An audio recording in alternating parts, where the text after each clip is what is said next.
Today's voiceover talent is more than just a pretty voice. Pretty voice. Today's voiceover talent has to be a boss. A boss. Join us each week for business owner strategies and success with your hosts Ann Ganguzza and Gabrielle Nistico, along with some of the strongest voices in our industry. Rock your business. Rock your business. Rock your business. Like a boss. Like a boss. Rock your business like a boss. Rock your business like a boss. A VO boss. A VO boss. A VO boss. Welcome, everybody, to the VO Boss podcast. I'm your host, Ann Ganguzza, along with my amazing VO Boss bestie, Gabby Nistico. Hey, Gab. What up, girl? Oh, Gabby, I am so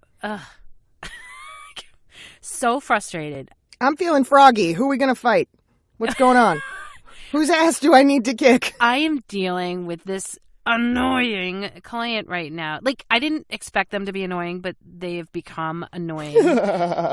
Because apparently in my contract, because I do a lot of work for them, second and third takes are included. And, you know, yeah. And second and third takes are okay when it's up to so many words, but it's not an entire series. Oh, God, no. Yeah. You know, these people give me some work for some really good clients, and I am just, they pick apart everything. I mean, complainers, nitpickers, and cheapskates. Yeah, so in other words, it's the assholes and motherfuckers episode.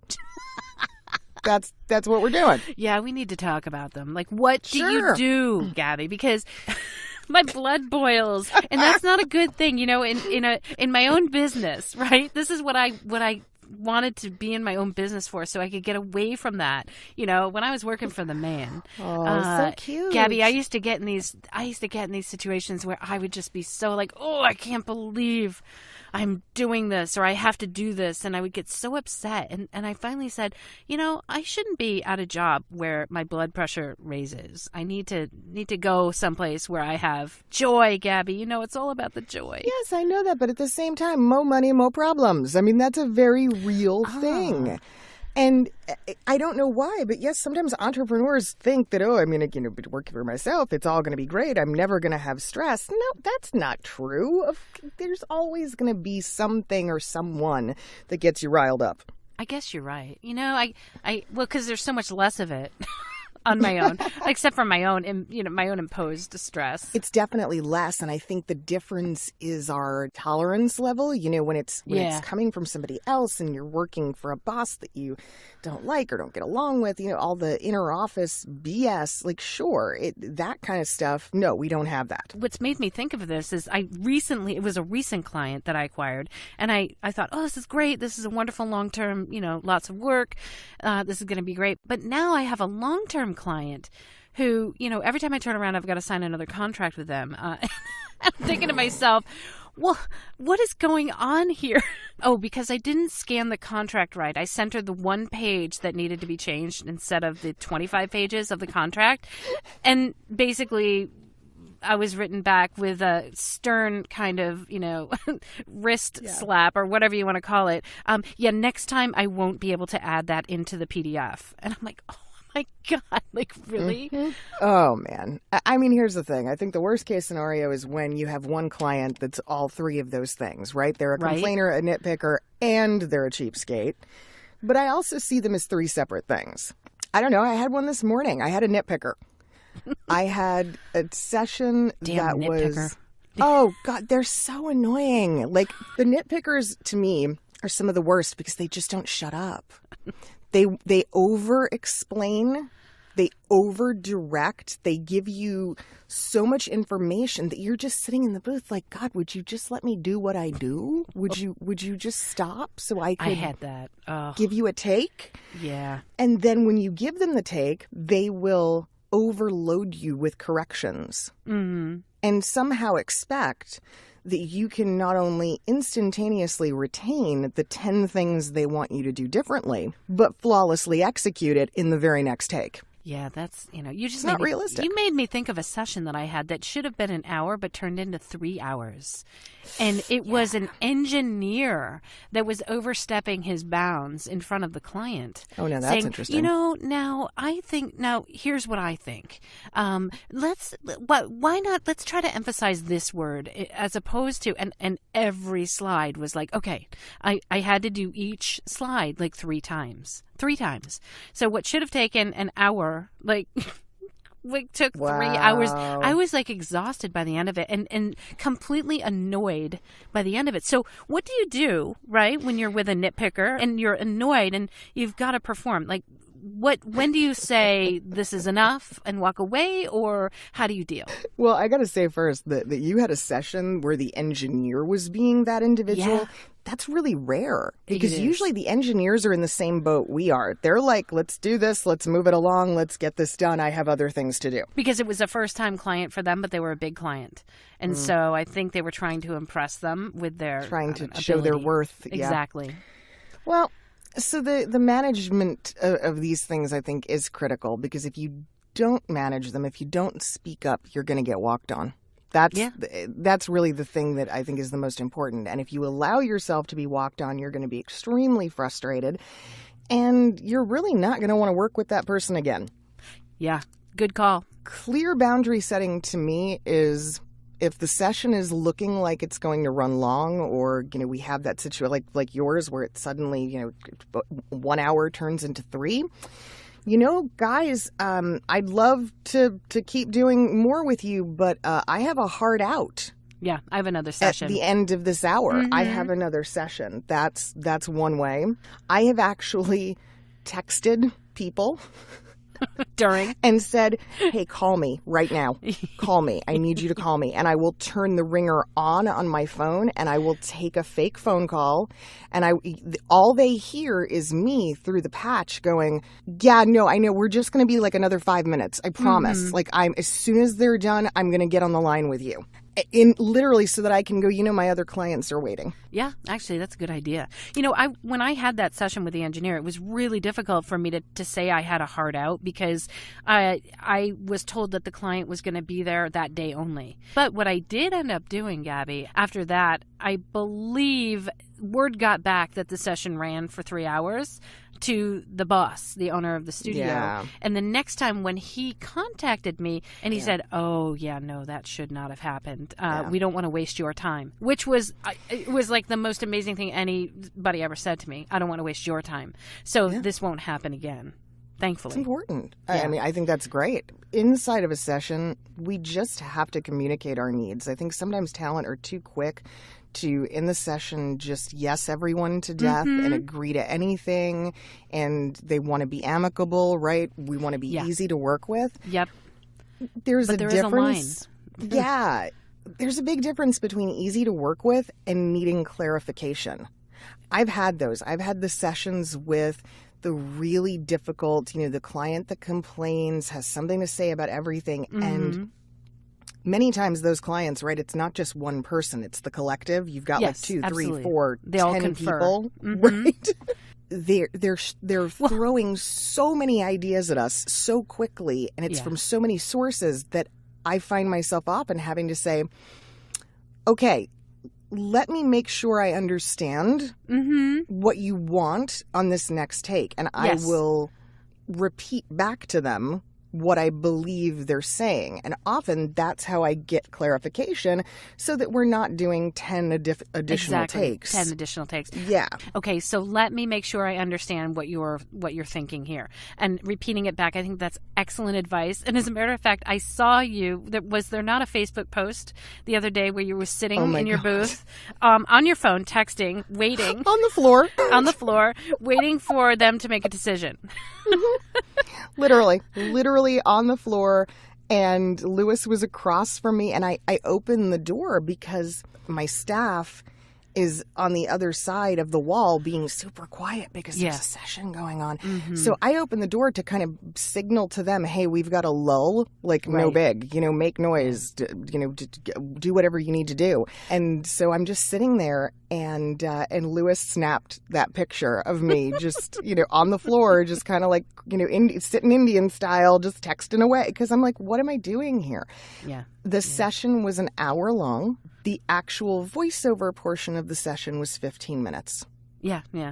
45. Yeah, I get that. Was them discussing. Yeah, that was my 1 hour that turned into 3 hours. And really, by the end of it, I was exhausted. I think what Gabby said in regards to let's get things clarified and get things straight, the quicker you can resolve any sort of issues with nitpickers or complainers, I think the better, because your performance is going to suffer. I know at the end of the 3 hours, I was, number one, mentally, I was not in a state where I was serving my copy as nicely as I could because I was burning up inside. And I was like, I didn't know what to do at that point. You know what I mean? Except just like pray that it would be over. At that point, your third take on the slide is going to be almost anger driven. I certainly don't recommend that anybody do this, but sometimes it happens, right? We're human. I've had that. I have been to the point where my blood is boiling. Yeah. I'm reading the same line for no reason to placate these people. The engineer is frustrated. I'm frustrated. And so finally you can hear it. My read just goes dead. And I no longer care. I have checked out. Right. And when that happens, it's really funny because then the client will just go, okay, well, let's move on. Yes. Because that's what it takes for them to realize maybe we've gone too far. Yeah. Your performance is going to be affected. And I think also it got to the point where I didn't want to work with that client again. The problem wasn't even the client. It was the engineer. And so I was like, gosh, this is a production studio that gives me work, and I don't know if I ever want to work with them again because of this engineer. I mean, it got to that point. I think we forget pain. The more time goes by, we forget and we go, oh, yeah, sure, no, I'll do another job for you. And then, of course, mid-session is when we remember, oh, right, this is why I didn't want to work with you guys again. There is something to be said for communicating actively with the client in the session and not just seeing yourself as this puppet behind a microphone that's there for their amusement or their pleasure. Exactly. It's not your job. Right. And I'm so glad that you said that. There are some clients who will treat you like the talent. Kind of that nameless, faceless. And for me, there's nothing more discouraging than working with somebody like that because I'm not feeling the reciprocation of respect or love. And therefore, it makes it very difficult for me to perform. Like I mentioned, this new client that I thought was so great. Now, all of a sudden, I'm finding out in my contract that, the second and third take are included, but it is a full take. I mean, it is the entire piece again that I must do. And I just, when I figured that out, I was like, gosh, Anne, I beat myself up, for, number one, for not reading the fine print. But now I'm considering, do I want to work with this client or do I not want to? Because every time they come back with a second, I'm like, man, I just gave you my best. And then I'm like, oh my God, for the money you're paying me, that is an entirely different job. It never fails, right, that the clients who pay the least want the most. Oh, absolutely. I always find that incredible. And I have had clients say to me, well, we really love take number 5, and we're pretty sure that's the one we're going to use. But since we have you for the full hour... Since we have you, yep. Let's go ahead and try blank. And I'm like, you've got to be kidding me. And I've had sessions where 45 minutes is in essence a waste. It's me jumping through hoops to try to entertain them because they feel like, well, we paid for the session hour, we should use the whole thing. Right. When ironically, the better clients with the better butt, they don't care. They're like, we're done. We got it. Let's go. Let's move on. Exactly. The type of client that wants to get the additional takes just because, then clearly they're not necessarily knowing what they want in the first place. Exactly. And by the 45th take, I don't care who you are. I honestly, I've been in the studio, like, remember when we all began in voiceover? I think it's pretty much the same with everybody. We all go in and we do like 20 takes of the same thing because we don't know, oh, maybe I could have been happier, or I could have been more smile, or whatever it is, I could have been more serious. And then we do it, and then we sit there and we listen to ourselves over and over and over again, and you don't know what's what. By the time you're done, I don't even know what take I pick. I think that's got to be true for people who are listening to us for 45 minutes. Years ago, Dean Panaro, who was is a talent agent in LA, he was part of DPN. He said in an interview that I did with him, he goes, I'm really just interested in the first take, because truly everything after the first take starts to decay because you're overthinking it. Yeah, that makes a whole lot of sense. We should always be in a position where we feel comfortable to say to a client, may I make a suggestion? Mm-hmm. And in doing so, maybe steering the ship a little bit, because often when this kind of stuff is going on, that's the problem. Yeah, There's too many Indians. There's no chief. Exactly. There's 5 people behind the glass, and each one of them has their own subjective opinion on what they're thinking. It sounds like, and they're not clearly defined on what they're looking to accomplish. Basically, well, right. And in the end, they may not be the one that approves it anyway. No, they're usually not. Right? Isn't that funny? Yeah, that's really what it is. They're just in there to kind of be there. A lot of times I'll be on the other side of the glass with someone who definitely is not making the final decision. Oh, they're please. just there to direct. This is my absolute favorite. I get in, I do the first take. They go, okay, that was great, but the collective then tells us, okay, we're going to change this, do this. They steer me in a totally different direction than what my gut instinct was to do with the copy, only to then 45 minutes later call the client for approval, and the client goes, I don't like any of that, and wants to go back to what I originally did. Absolutely. It happens constantly.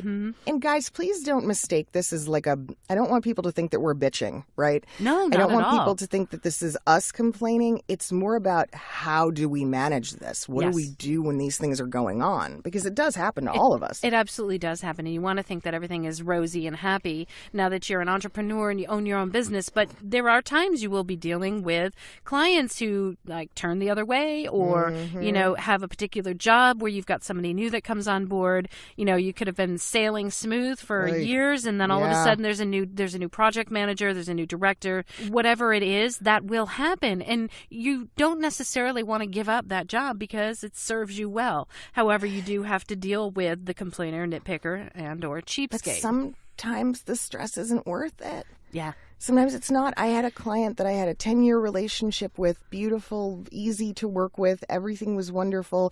Exactly what you just said happened. Yep, Project manager changed.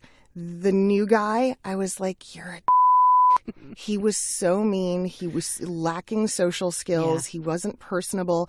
And so he made it so difficult that I stopped pursuing the relationship. Oh, and I totally am in agreement with you. I have gotten to that point with a couple of my clients where I'm like, this is not the blood boiling right now. My blood pressure, the risk of a heart attack right now is not worth this client. Yeah. I think it's something that is very personal to all of us, and we really just have to make that decision. Are you having more good days than bad days, or bad days than good days? Try to level with your client when you think they're being unreasonable. It's not easy all the way around when somebody's complaining or nitpicking, because then everybody is stressed. Please always keep in the back of your head, from their perspective, it's just business. They're trying to get a product out. They're trying to get a project completed. From where we sit, it becomes personal. Oh, yeah. It's our artistic license. It's our creative soul that they are challenging and insulting. And sometimes ripping apart. Oh, absolutely. Absolutely. And they don't mean anything by it. We have to keep our personal emotions out of it. But we do have to be mindful of our business etiquette and what we believe is fair. And so this, I think, is where we get really into the topic of the cheapskates. Because I don't know about you, Anne, but I've seen it plenty of times where it's always that client who's, can we just get, this one recut? Can we just get this one line? And they made a little change to the script. And you're like, this is the fourth time. Yeah, exactly. And then it's like, yeah, no, there's no more in our budget. This is what we paid other talent. Or they'll, you know, they'll start to say that when they don't want to pay you for that. And at that point, you know what? I can walk away. What do you do in the case where you don't necessarily want to walk away, but you do want the client to really understand that you are doing them a favor now? Well, at some point I will bring it up and I'll say, well, typically I would charge according to my rate schedule. And you explain, because sometimes they don't really get it. They think it's just, oh, we're talking. And, you know, it's not just that, obviously. We all know that. You do have to give them a little bit of an idea of what it entails and why. Sometimes we have to educate our clients. Absolutely. Have you ever sent a $0 invoice? Because I have. Oh, interesting. Yeah. There's a tactic. Yeah. If I'm being asked to do something that I believe has really gotten to the point where we are going above and beyond, I will not only explain the worth of that extra step, I will send the client an invoice that outlines the item, puts a dollar amount attached to it, and the very next line item will be gratis, discounted by...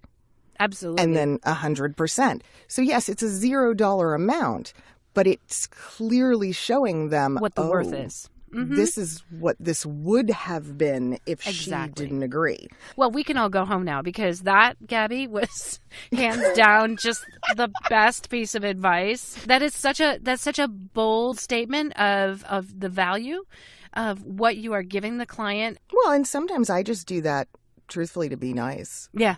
If I have a client who supplies me with a ton of work and they're, you know, I know that they're having a budget constraint with something, I may just randomly elect to not charge them for something. Right. But again, it will be denoted in the invoice. Well, exactly, for your records. And and you can always, like, you just say, I'm going to be sending you an invoice for my accounting records. Boom. Yeah. And I have longstanding clients that I do that for as well. They'll be like, okay, let me know what you'll charge. And I'll be like, no, you know, this one will be on me. I will be sending, you know, I'll send you the invoice and then I will just document that. But that's, I didn't think about it as a tactic for dealing with the cheapskates. That's a great one. I love it. Wow. It's effective because either it kind of forces them to go away because they sort of understand that you're not going to continually be the doormat. Yeah. Or it forces them to say to their end client, you know, we're really going to have to come up with a budget because, man, they've already been super accommodating. Look, guys, we sacrifice so much if you are in voiceover full time, right? This life, which is not easy, right? Marathon, not a sprint. And if your blood is going to boil more often than not, take a look and walk away if you have to. Yeah, we fabricate this. We are in control of this. So there's nothing that should make you feel like you have to put up with that. So there is such a thing as a toxic client. Yeah, absolutely. That's real. I mean, there they are. The complainers, nitpickers, and cheapskates. I can't even make that sound as nasty as yours, but nitpickers and cheapskates. Yeah. In a more positive light, for the people that we love, I would like to give a big shout out to IPDTL. Yes, they're a fantastic way for you to connect with the clients who are complainers, nitpickers, and cheapskates. They make that possible. There you go. Guys, for all things boss, make sure to check out our website. We have loads of features there for you, plenty of freebies, lots of fun things, and of course, all of our social outlets, Facebook, Twitter, Instagram, YouTube, iTunes, Stitcher. We're everywhere. We are. Come hang out with the bosses. Hang out with the bosses. Guys, have an amazing rest of your day, and we'll see you next week. Bye. Bye. Join us next week for another edition of VO Boss with your hosts, Ann Ganguzza and Gabby Nistico. All rights reserved. Ann Ganguzza voice talent in association with 3 Moon Media. Redistribution with permission. Coast-to-coast connectivity via IPDTL.